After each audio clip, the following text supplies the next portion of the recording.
Morning champions, I'm Shweta Gedzam 2024. இன்னைக்கு நம்ம சர்வேயிங்ல வந்து மேக்னெட்டிக் டிக்ளினேஷன் பார்க்கலாம். இந்த மேக்னெட்டிக் டிக்ளினேஷன்ல 4 டைப் ஆஃப் லைன்ஸ் இருக்கு. ஒன்னு என்னன்னா அகோனிக் லைன்.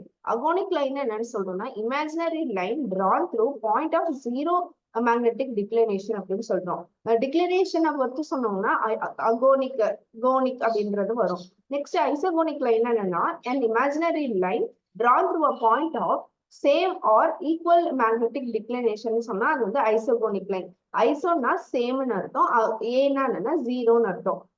இப்போ கோனிக்னா என்னன்னா நம்ம மேக்னெட்டிக் டிக்ளினேஷனை வச்சு சொல்றோம்னா அது கோனிக் அப்படின்னு சொல்றோம். இதே இன்னொரு டைப் ஆஃப் லைன்ஸ் இருக்கு, என்னன்னா ஏ கிளினிக், ஐசோ கிளினிக்.